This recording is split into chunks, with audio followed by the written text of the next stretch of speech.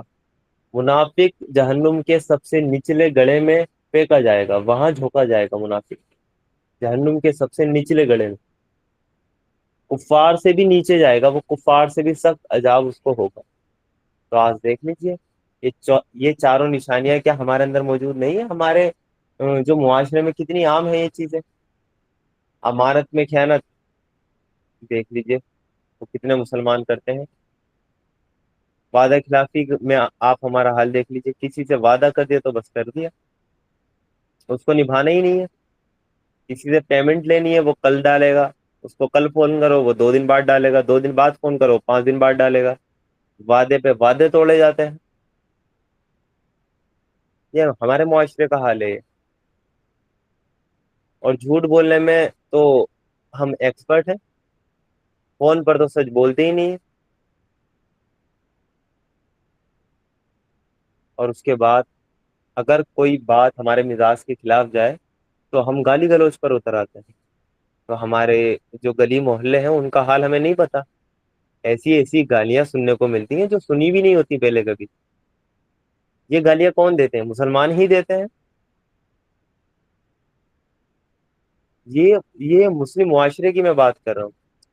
تو چاروں علامتیں پائی جا رہی ہیں نا، تو کہاں ہمارے اندر ایمان بچا؟ وہ منافق ہی ہیں ہم۔ صرف ہمارے اندر روایتی ایمان رہ چکا ہے، وہ ایمان رہ چکا عقیدے کے لیول تک، لیکن اصل میں حقیقی ایمان ہمارے اندر نہیں بچا ہے۔ اللہ تعالیٰ ہمیں معاف کرے۔ اور ایک اور حدیث ہے جو کہ ہمیں سنن بہقی میں ملتی ہے، اور مسند احمد میں بھی وہ حدیث ہمیں ملتی ہے کہ نبی صلی اللہ علیہ وسلم اکثر اپنے خطبوں میں فرمایا کرتے تھے، جو امانت کی جو امانت کی خوبی نہیں رکھتا وہ ایمان نہیں رکھتا، اور جو وعدے کا پاس نہیں رکھتا وہ دین نہیں رکھتا۔ یعنی امانت اور وعدے کو جو ہے نا، اللہ کے رسول صلی اللہ علیہ وسلم نے ایمان سے اور دین سے اس کو جوڑا، کہ جس میں امانت داری نہیں اس کے اندر ایمان ہی نہیں، جس کے اندر وعدے کا پاس ہی نہیں اس کا کوئی دین ہی نہیں۔ کیا مطلب کا؟ یعنی امانت آپ کے پاس رکھی گئی ہے، اللہ گواہ ہے اس بات کا، اور آپ اس کی امانت میں خیانت کر رہے ہیں، تو کیا ہوگا اس سے؟ اس کا مطلب آپ کا ایمان نہیں ہے اللہ تعالیٰ پر، آپ کا ایمان نہیں ہے آخرت پر، تو اس کا کوئی ایمان نہیں جو امانت میں خیانت کرے۔ اور جو وعدہ خلافی کرے، جو وعدے کا پاس نہ رکھے، اس کا کوئی دین نہیں، کیونکہ دین کی اصل بنیاد ہی عہد پر ہے۔ جو اللہ تعالیٰ سے ہم عہد کرتے ہیں، کیا؟ اشہد ان لا الہ الا اللہ، میں گواہی دیتا ہوں کہ کوئی نہیں ہے معبود سوائے اللہ تعالیٰ کے۔ تو یہ ایک عہد ہی تو ہے اللہ تعالیٰ سے ہمارا، یہ وعدہ ہی تو ہے۔ اور محمد رسول اللہ اور محمد صلی اللہ علیہ وسلم ان کے رسول ہیں، تو یہ بھی تو ایک وعدہ ہے نا اللہ تعالیٰ سے جو ہم کہتے ہیں۔ تو اس وعدے کی بنیاد کے جو اللہ تعالیٰ سے یہ جو ہم نے وعدہ کیا ہے، جس وعدے کو کر کے ہم دین میں داخل ہوتے ہیں، اگر کوئی مسلمان یا مومن وعدہ خلافی کرے تو اس کا دین کہاں ہے؟ جیسا وہ لوگوں سے وعدہ خلافی کر سکتا ہے، وہ اللہ تعالیٰ سے ہی مطلب وعدہ خلافی کر رہا ہے۔ لوگوں سے اس نے وعدہ کیا کہ آپ کا یہ کام 1 مہینے بعد ہو جائے گا، اس نے اس کا وعدہ خلافی کر دی۔ کسی نے کسی کے ساتھ کوئی پرومس کیا، اس کو پرومس توڑ دیا۔ ایسے ہی آپ نے اللہ تعالیٰ کے ساتھ وعدہ کیا، تو اللہ تعالیٰ کے ساتھ آپ کو وعدہ توڑنے میں کتنا ٹائم لگ رہا ہے؟ تو یہ ہے کہ اس کا کوئی دین ہی نہیں ہے۔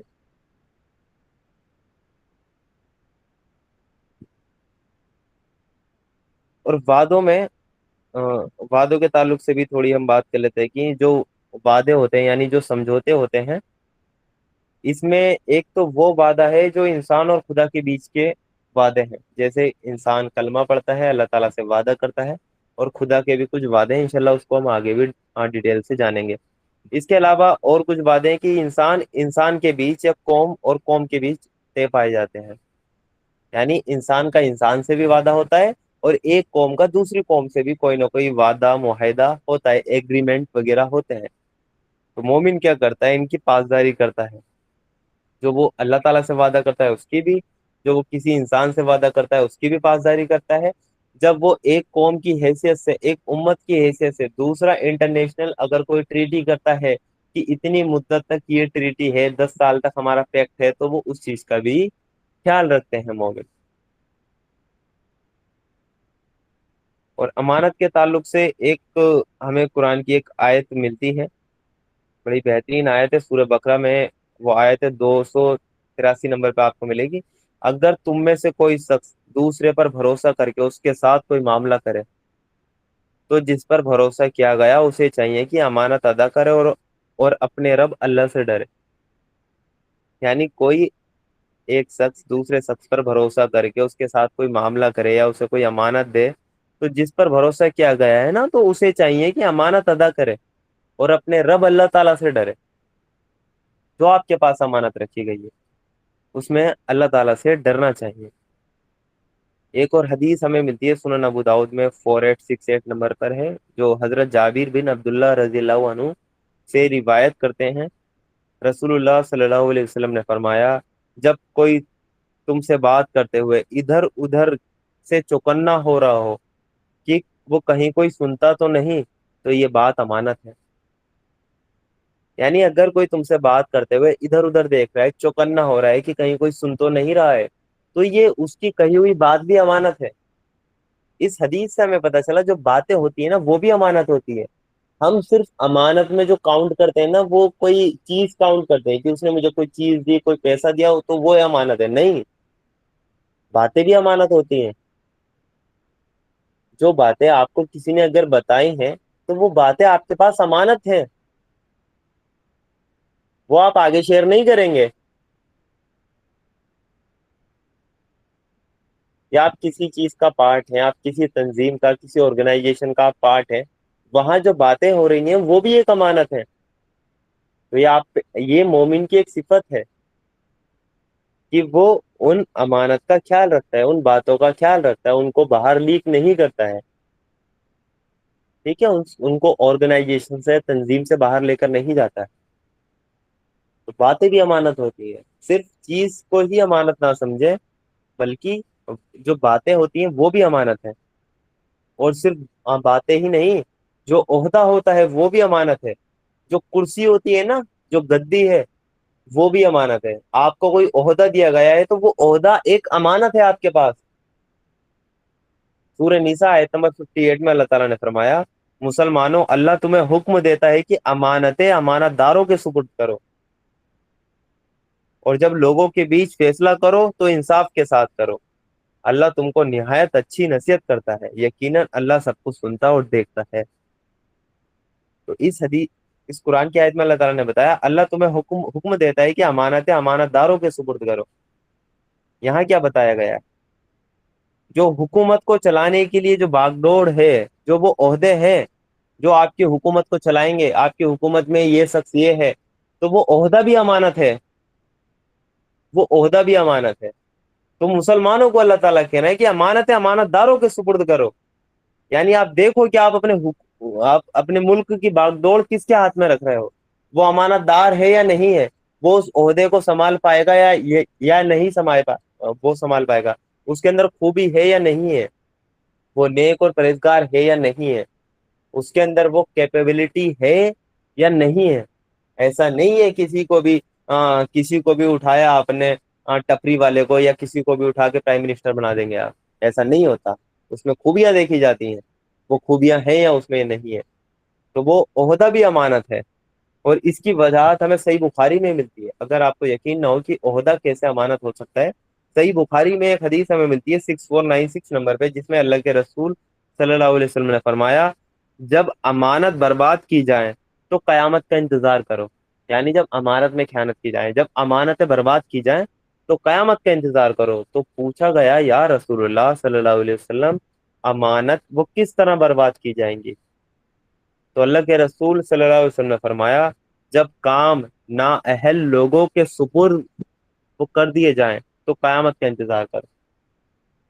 حدیث میں کلیئر اللہ کے رسول صلی اللہ علیہ وسلم نے بتا دیا کہ امانتیں برباد کر دی جائیں گی تو قیامت کا انتظار کرو. پوچھا گیا یہ امانتیں کب برباد کی جائیں گی، کیسے برباد کی جائیں گی؟ فرمایا کہ جب جو کام نا اہل لوگوں کے حوالے کر دیے جائیں تو پھر قیامت کا انتظار کرو. یہی امانت میں خیانت ہوئی. اس حدیث نے اس آیت کو اور واضح کر دیا ہے کہ عہدہ جو ہوتا ہے وہ بھی امانت ہے. آپ کسی اپنی تحریک کا کسی کو اگر ہیڈ بھی مقرر کر رہے ہیں تو آپ دیکھیں گے اس کے اندر وہ صلاحیت ہے یا نہیں ہے, وہ متقی اور پرہیزگار ہے یا نہیں ہے. پہلی صفت تو یہی ہونی چاہیے, متقی پرہیزگار ہے یا نہیں ہے. آپ کسی کے ہاتھ میں ملک رکھ رہے ہیں, کوئی آرگنائزیشن رکھ رہے ہیں, کوئی آپ ادارہ اس کے ہاتھ میں رکھ رہے ہیں, یا جو ملک کے اندر کے ڈپارٹمنٹ ہوتے ہیں نا وہ بھی ایک عہدے ہیں. آپ کون سا ڈپارٹمنٹ وہ کون سے شخص کے ہاتھ میں رکھ رہے ہیں, تو امانت ہے. یہ عہدہ امانت ہے پبلک کی. اس کو آپ کو صحیح لوگوں کے ہاتھ میں دینا ہے. اور صحیح لوگوں کا کرائٹیریا کیا ہے؟ پہلا ہے ایمان والے اور نیک اور متقی لوگ. اور نیک اور متقی اور ایمان والے وہی لوگ کہلائیں گے جو قرآن اور سنت کے حساب سے لیجسلیشن چلائیں گے. جو قرآن اور سنت کے حساب سے لیجسلیشن نہ چلائیں, جو کام قرآن و سنت کے حساب سے نہ کریں, وہ چاہے ان کا نام محمد ہو, چاہے ان کا نام عبداللہ ہو, لیکن وہ قرآن و سنت کے خلاف کام چلائیں, وہ کسی اور قانون پر کام چلائیں, تو پھر کیا ہے؟ وہ نااہل ہے. اہل کون ہے؟ کہ جس کے اندر یہ صفت ہو, نیک ہو, پرہیزگار ہو, تقوی والا ہو, اور پھر اس کام کو کرنے کی صلاحیت اس کے اندر موجود ہو. صرف تقوی بھی ہی کام نہیں کرے گا, صرف نیک ہونا کام نہیں کرے گا, اس کام کو کرنے کی صلاحیت بھی اس کے اندر ہو. تو یہ ہے امانت. عہدہ بھی امانت ہوتی ہے, باتیں بھی امانت ہوتی ہے. ہم صرف کسی چیز کو ہی امانت سمجھتے ہیں. سورہ نیسا کی آیت نمبر 58 جو ہے اور اس کے بعد 59, اللہ تعالیٰ نے اس میں پورا کہ ملک کیسے رن کرنا ہے 2 آیتوں میں اللہ تعالیٰ نے ایکسپلین کر دیا. 2 آیتوں میں اللہ تعالیٰ نے اتنی بڑی باتیں بول دی کہ پورا ملک ان 2 آیتوں سے وہ رن ہو سکتا ہے. یہ آیت میں دوبارہ پڑھ دیتا ہوں آپ کے سامنے کہ مسلمانوں, اللہ تمہیں حکم دیتا ہے کہ امانت داروں کے سپرد کرو. یعنی الیکشن, تمہارا جو خلیفہ بنے گا اور جو خلیفہ کے بعد جو ڈپارٹمنٹ جو بانٹے جائیں گے وہ امانتیں ہیں. سب سارے عہدے امانت ہیں.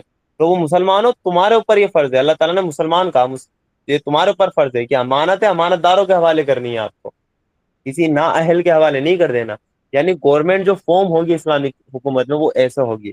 اس کے بعد اللہ تعالیٰ نے بتایا, اور جب لوگوں کے بیچ فیصلہ کرو تو انصاف کے ساتھ کرو. یعنی اسلامک حکومت میں ایک عدلیہ, ایک عدالت قائم ہوگی, کہ وہ جوڈیشری سسٹم ہے وہ اس کو اتنا ٹرانسپلنٹ بنایا جائے گا, اتنا بہترین بنایا جائے گا کہ اس میں عدل اور انصاف ہو, کسی کے ساتھ بھی ظلم نہ ہو.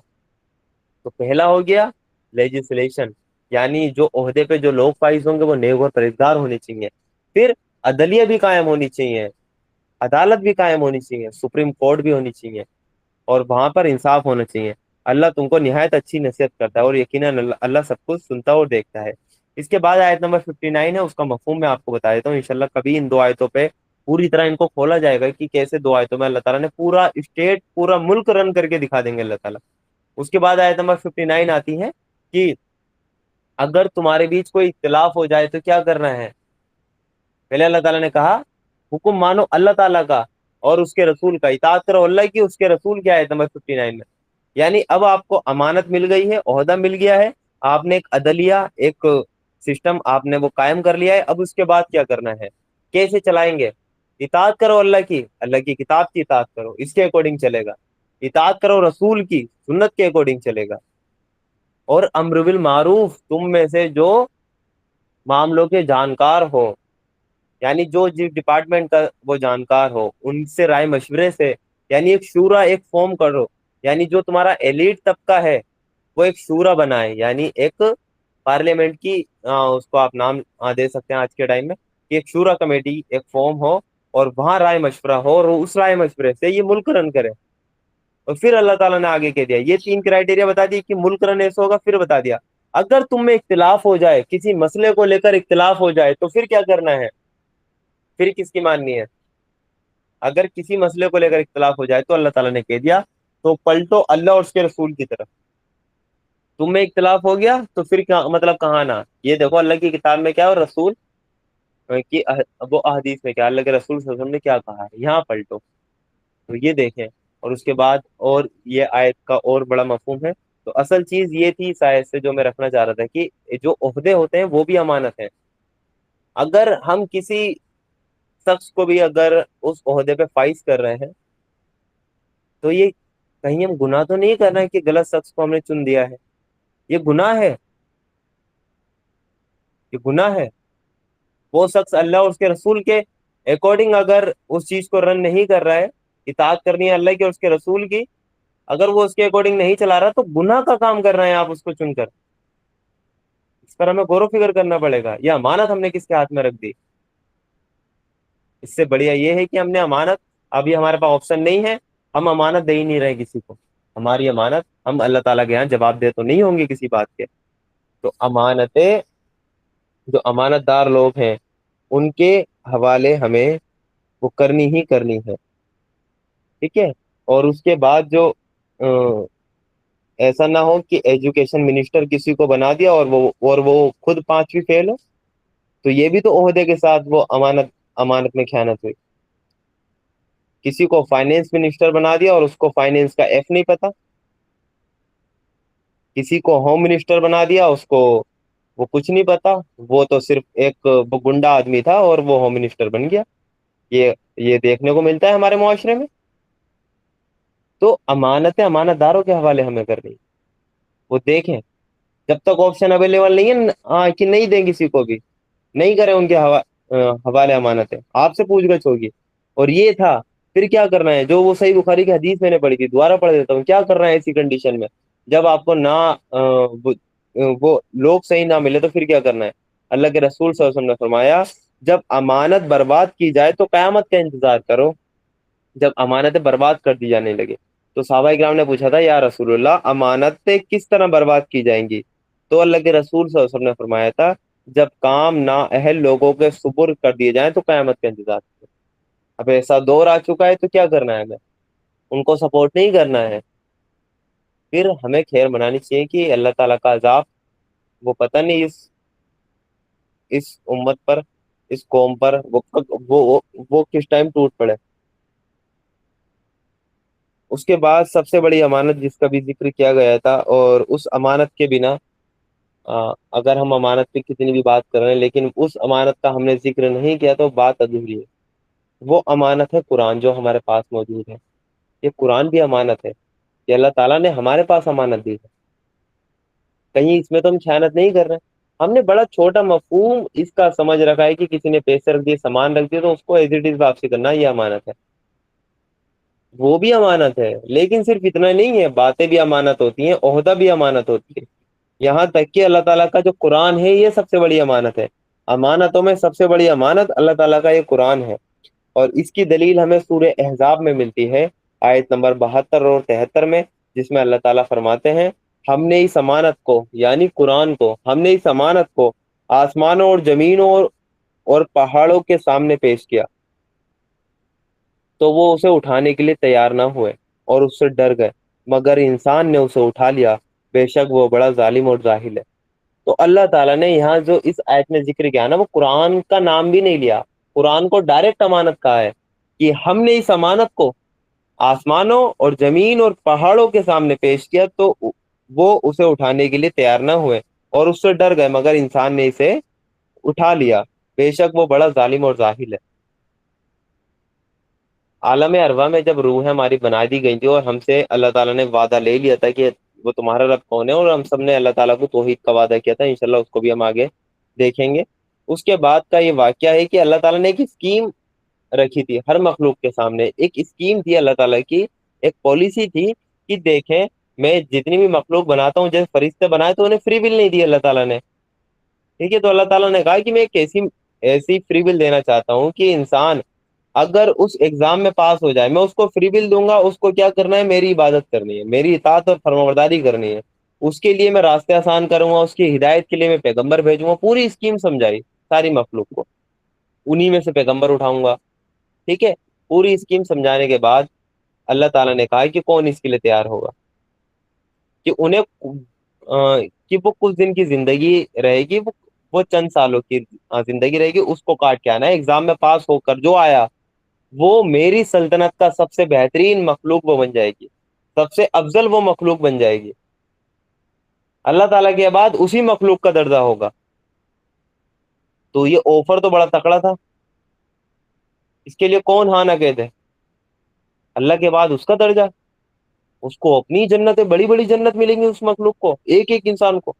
تو اللہ تعالیٰ نے یہ اسکیم جب سب مخلوق کے سامنے رکھی اور پھر اس کا بتا دیا کہ جو پاس ہوگا اس ایگزام میں اس کے لیے تو یہ جنتیں ہیں، انعام ہے، اس سے تو ہر کوئی اٹریکٹ ہوا. لیکن جب دوسری طرف اللہ تعالیٰ نے نگاہ دوڑائی، لوگوں کی نگاہ دوڑوائی کہ اگر جو فیل ہوا، جو میری فری ول دینے کے بعد فیل ہوا، میں اس کے لیے راستے آسان کر دوں گا، اس کے لیے رسول بھیج دوں گا، ہدایت اس کو میں واضح کر دوں گا، پھر بھی وہ اس ایگزام میں فیل ہوا تو اس کو جہنم سے جھونک دوں گا، جہنم میں لے آ کر اس کو جھونک دوں گا، جہنم کی آگ اس کو مطلب کھا جائے گی، اس کو چاٹ جائے گی. یہ جب رکھا اور جہنم کے بارے میں جو تفصیل تھی وہ بتائی ہوگی. ظاہر سی بات ہے، کوئی واقعہ ہے تو قرآن میں اگر صرف اتنا ہی ذکر ہے تو اس کا مطلب یہ نہیں ہے کہ صرف اتنا ہی ہوا ہوگا، یہی الفاظ کہے ہوں گے. اللہ تعالیٰ صرف نشاندہی کرتا ہے، اس کے پیچھے بیک گراؤنڈ ہوتا ہے پورا. تو وہی چیز ہے وہاں پر. تو یہ ہوا جب دیکھا کہ جہنم میں فیل ہونے کے بعد، تو اللہ تعالیٰ اب دیکھیں پڑھے اس آیت کو، ہم نے اس امانت کو یعنی قرآن کو آسمانوں اور زمین اور پہاڑوں کے سامنے پیش کیا. اس اسکیم کو رکھا آسمانوں کے سامنے، زمین کے سامنے رکھا. یہ مخلوق ہے، یہ ہمیں بے جان لگتی ہے، مخلوق ہے اللہ تعالیٰ کی. اللہ تعالیٰ نے کریٹ کیا ہے آسمان اور زمین کو، پہاڑوں کے سامنے پیش کیا. تو وہ اسے اٹھانے کے لیے تیار نہیں ہوئے. اللہ تعالیٰ ہم تو بس ایسے ہی ٹھیک ہے جیسے تو نے ہمیں بنا دیا، کم سے کم عذاب میں تو نہیں ہے، جیسا تو کہے گا ویسے ہم کرتے رہیں گے. That's it. ہمیں کوئی لالچ وغیرہ نہیں ہے. آفر تو تیرا بہت تکڑا ہے، بڑا تگڑا آفر ہے تیرا، اس میں جنت مل رہی ہے. لیکن اس کا ہم دوسرے پہلو کو دیکھ رہے ہیں. اگر اس کام میں اگر ہم فیل ہو گئے، اس ایگزام میں اگر ہم فیل ہو گئے تو بڑی جہنم ہے، اور وہ جو کہ ہمیشہ کی ہے. یا تو ہمیشہ کی کامیابی یا ہمیشہ کی ناکامی. تو ہم اس اسکیم میں نہیں پڑ رہے ہیں. بڑی اٹریکٹیو ہے لیکن ہم پیچھے ہٹ گئے. بڑی بڑی مخلوق پیچھے ہٹ گئی. یہاں صرف آسمان زمین اور پہاڑ کا ذکر کیا گیا ہے، لیکن بڑی بڑی مخلوق پیچھے ہٹ گئی کہ ہم سے یہ اسکیم نہیں اٹھے گی. پھر اللہ تعالیٰ نے کہا کہ وہ اسے اٹھانے کے لیے تیار نہ ہوئے اور اس سے ڈر گئے، مگر انسان نے اسے اٹھا لیا، بے شک وہ بڑا ظالم اور جاہل ہے. اللہ تعالیٰ نے خود کہا کہ اس نے ظلم کیا اور یہ بڑا جاہل ہے، اس نے یہ ذمہ داری کیا لے لی. انسان نے اسے اٹھا لیا. انسان آگے بڑھا کہ اللہ تعالیٰ بہترین آفر ہے، میں یہ کر کے آؤں گا، یہ کام مجھے دنیا میں بھیجنا اور میں تیری فرمانبرداری کر کے آؤں گا، اور جو آفر ہے وہ میرے لیے ریڈی رکھنا، جنت کا، ہمیشہ کی زندگی کا، جو چاہوں گا وہ کروں گا. اور انسان نے اسے اس آفر کو آگے، اس اسکیم کو آگے آ کر پکڑ لیا. اور اللہ تعالیٰ نے کہا بے شک انسان اپنے حق میں بڑا ظالم اور جاہل ہے، اس نے ظلم کیا اپنی نفس پہ. اور یہ جاہل ہے، اس کو پتہ نہیں ہے اس نے کتنی بڑی ذمہ داری اپنے اوپر لے لی. پھر آیت نمبر 73 میں سورہ احزاب میں اللہ تعالیٰ نے کہا اس امانت کے بوجھ کو اٹھانے کا لازمی تقاضا یا نتیجہ یہ ہے کہ اللہ منافق مردوں اور عورتیں اور مشرک مردوں اور عورتوں کو سزا دے، ایمان والے مردوں اور عورتوں کی توبہ قبول کرے. اللہ معاف کرنے والا اور رحم کرنے والا. یعنی اس کا تقاضا یہ ہے کہ اللہ تعالیٰ اس کے ذریعے، اس امانت کے ذریعے وہ دے گا کہ منافق کون ہے اور مومن کون ہے، مشرک کون ہے اور مومن کون ہے. اس میں سے بھی اللہ تعالیٰ نے وہ خاص طور پہ عورتوں کا بھی ذکر کیا ہے اور آدمیوں کا بھی ذکر کیا ہے کہ اللہ تعالیٰ اس کے ذریعے چھٹائی ہو جائے گی. تو وہی چھٹائی کے لیے ہم دنیا میں موجود ہیں، وہی ہماری چھٹائی ہو رہی ہے. ہم منافق ہیں یا مومن ہیں؟ ہم جو صفات پڑھ رہے ہیں وہ کس کی ہے؟ مومن ہے. وہ صفات ہمارے اندر نہیں ہے تو ہم ہرگز مومن نہیں ہے. تو پھر کیا ہوئے؟ کہیں منافق تو نہیں ہے، اس کے الٹ تو نہیں ہے. یہ ہے بات غور و فکر کرنے کی. جو اللہ تعالیٰ نے قرآن کو امانت کہا تھا اور اللہ تعالیٰ نے کہا کہ انسان اپنے حق میں ظالم وہ نکلا اور جاہل نکلا، تو کیا نہیں ہم کیا ظلم نہیں کر رہے ہیں؟ کیا اس امانت کا ہم نے حق ادا کیا؟ ہم امانت میں خیانت تو نہیں کر رہے ہیں؟ اس امانت کو ہمیں دنیا کے لوگوں تک لے کر جانا تھا. جن لوگوں تک یہ پیغام نہیں پہنچا، حجت الوداع کے موقع پہ اللہ کے رسول صلی اللہ علیہ وسلم نے فرما دیا کہ پہنچا دو اس قرآن کو ان تک، اس پیغام کو ان تک جو یہاں موجود نہیں ہے. تو صحابہ اکرام وہاں سے نکلے اور پوری دنیا میں پھیل گئے، جن کی بدولت آج ہم مسلمان ہیں. اور یہ ہماری ذمہ داری ہے، ہم تک یہ پیغام آ گیا، ہمیں یہ آگے لے کر جانا تھا، ہمیں اس کو آگے کیری کرنا تھا. لیکن ہمارا حال یہ ہے کہ مسلمان ہی اس پیغام سے دور ہو گئے. مسلمانوں کو ہی اپنا پیغام بھول گئے. جو امانت کا بوجھ اٹھانے والے تھے وہی غافل ہو گئے. ان کو ہی بتانا پڑ رہا ہے کہ قرآن کو پڑھ لیجیے، آپ قرآن کو سمجھ لیجیے. یہ جو نان مسلم سے ہمارے پیچھے کھڑے ہوں گے، آخرت میں ہمارا گریبان پکڑے ہوئے ہوں گے. یہ رات دن میرے ساتھ اٹھتا بیٹھتا تھا، اس نے ہر معاملے میں مجھے رہنمائی کی ہے. اس نے مجھے اس امانت کے بارے میں نہیں بتایا میرے رب، تو کیا کریں ہم اس وقت کیا کریں گے؟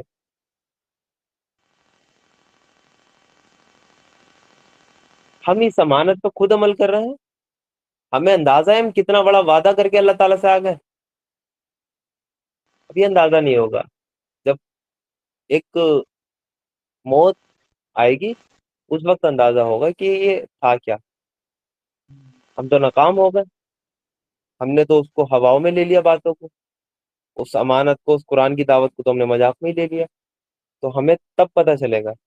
تو یہ قرآن کی دعوت ہمیں ان تک پہنچانی ہے جن تک نہیں پہنچی ہے. افسوس آج ہم پر یہ ہے کہ ہم ان تک کیا جائیں، ہم اپنے گھروں تک اس قرآن کو نافذ نہیں کر پا رہے. ہم باہر کب نکلیں گے؟ ہمیں پوری دنیا تک یہ قرآن پہنچانا تھا. یہ امانت ہے اللہ تعالیٰ کی طرف سے. کسی نے ہمیں امانت دی ہے. فور ایگزامپل کسی نے مجھے 1 کروڑ دیے ہیں اور مجھ سے اس نے کہہ دیا ہے کہ آپ کو یہ 1 کروڑ غریبوں میں تقسیم کرنے ہیں، یا ان لوگوں کو ڈھونڈ ڈھونڈ کر دینے ہیں جن کے پاس پیسے نہیں ہیں، جو اپنی زندگی اچھے سے سروائیو نہیں کر پا رہے. تو 1 کروڑ میرے پاس امانت ہے نا. مجھے مستحق ڈھونڈنے پڑیں گے، ان کی مدد کروں ان 1 کروڑ سے، تبھی میں اس امانت کا حق ادا کروں گا. ایسے یہ قرآن ہمارے پاس امانت ہے. سب سے پہلے تو خود اس پر عمل کریں، پھر ان مستحق لوگوں کو ڈھونڈیں جو اس قرآن کی دعوت سے دور ہیں، جو اپنی زندگی جاہلیت کے دور میں گزار رہے ہیں. ان کو ڈھونڈیں، ان کو تراشیں، اس قرآن کی دعوت سے ان کو جوڑیں. وہ قرآن کی آیتیں ان کو سمجھائیں، قرآن ان کو ہدیہ کرے. وہ کچھ نہیں کر سکتے تو اس کلاس کا لنک ہی ان کو شیئر کر دیں، اس میں ان کو ایڈ ہی کرا دیں. یہ بھی کہیں نہ کہیں آپ کنٹریبیوٹ کریں گے امانت کو آگے آپ فارورڈ کرنے کے لیے. اگر آپ وہ کام نہیں کر سکتے تو جو لوگ وہ کام کر رہے ہیں آپ ان کو ان سے ملوا دیں. آپ کا اصل کام کیا ہے کہ یہ امانت سب تک پہنچے، یہی مقصد ہے. تو سب سے بڑی ذمہ داری اور سب سے بڑی امانت جو ہے وہ قرآن ہے. اس امانت کا بھی ہمیں خیال رکھنا ہے. تو مومن کی جو 5ویں نمبر کی خوبی سورہ مومنین میں بتائی گئی ہے، وہ اپنی امانت کا خیال رکھتا ہے اور اپنے وعدوں کا. تو آج ہم نے ڈیٹیل سے امانت کے بارے میں سمجھا. انشاءاللہ کل ہم وعدے کے بارے میں وہ کل سوری جو منڈے کو ہماری کلاس ہوگی اس میں ہم وعدوں کے بارے میں سمجھیں گے کہ وعدے میں اللہ کہ مومن کیا کیا وعدہ اللہ تعالیٰ سے کیے ہیں، اللہ تعالیٰ نے مومن سے کیا وعدے کیے ہیں، مومن کے کیا وعدے ہیں، اللہ تعالیٰ کے کیا انعامات اس پر ہیں، اور وعدہ ہوتا کیا ہے اصل میں. انشاءاللہ اس کو ڈیٹیل سے سمجھیں گے. تو آج جو امانت سے ہم نے سبق لیا ہے وہ یہی ہے کہ امانت صرف یہ جو چیزیں ہوتی ہیں وہی امانت نہیں ہوتی، بلکہ جو بات کہی جاتی ہے محفل میں یا کوئی کسی کو بات بتائے تو وہ باتیں بھی امانت ہوتی ہے. جو عہدہ ہوتا ہے، جو کرسی ہوتی ہے، وہ بھی ایک امانت ہے. آپ عہدے پہ کس کو بٹھا رہے ہیں؟ آپ نااہل لوگوں کو عہدے پر نہیں بٹھا سکتے، یہ بھی امانت ہے. اور سب سے بڑی امانت یہ قرآن ہے جس کا وعدہ ہم اللہ تعالیٰ سے عالم ارواح میں کر آئے ہیں. سورہ احزاب آپ اٹھائیے، آیت نمبر 72 73 آپ پڑھیں، اس کی تفسیر آپ دیکھیے، آپ کو پتہ چلے گا کتنی بڑی اسکیم کا ہم پارٹ ہے. اللہ تعالیٰ کا ایک منصوبہ ہے. اللہ تعالیٰ ہمیں کی بلندی وہ عطا کرنا چاہتا ہے کہ میری تھوڑی سی زندگی میں انہیں دے رہا ہوں، اس ایگزام میں پاس ہو جائے، میں انہیں اتنی بہترین مخلوق بناؤں گا. اللہ تعالیٰ اپنی سلطنت کا ہمیں وہ کارندہ بنا لیں گے. اللہ تعالیٰ کی سلطنت اتنی وسیع ہے اس میں ہم کیا کچھ نہیں کر سکتے. اللہ تعالیٰ ہمیں فری ول وہاں بھی رہے گی جیسے فری ول ہمیں دنیا میں ہے، تو جنت میں جا کے ہماری فری ول ختم نہیں ہوگی. یہی ہماری خاصیت ہے جو ہمیں فرشتوں سے جدا کرتی ہے. تو اپنی فری ول سے آرام سے عیش کی کاٹیں گے. اور صرف یہ نہیں کہ وہاں جا کے بور ہو جائیں گے، نہیں، وہاں جا کے اللہ تعالیٰ اور ہمیں آگے کے راستے بتائے گا، آگے کے راستے بتائے گا. تو بڑا بہترین اسکیم ہے، اس پہ انشاءاللہ ہمیں عمل کرنا ہے اور اس امانت کو ہمیں دوسروں تک پہنچانا ہے. اور اس امانت کو دوسروں تک پہنچا کر اس کا حق ہمیں ادا کرنا ہے. اور اس امانت کا ہم نے حق ادا کر دیا تو ہم سچے مومن ہیں. ہم وہ سچے مسلمان ہیں، اور ہم اللہ تعالیٰ کی جو اسکیم ہے اس میں ہم پاس ہو جائیں گے، اس امانت کا ہم خیال رکھنے والے ہو جائیں گے۔ ہم ظالم اور جاہل لوگوں میں شامل نہیں ہونا چاہتے۔ یہ جو امانت کا بوجھ اللہ تعالیٰ نے ہم پر ڈالا ہے، یہ جو قرآن کی ذمہ داری ہم پر ڈالی ہے اللہ تعالیٰ نے، اللہ تعالیٰ اس کی جو ذمہ داری ہے اس کو ہمیں نبھانے والا بنا دے۔ جزاک اللہ خیر۔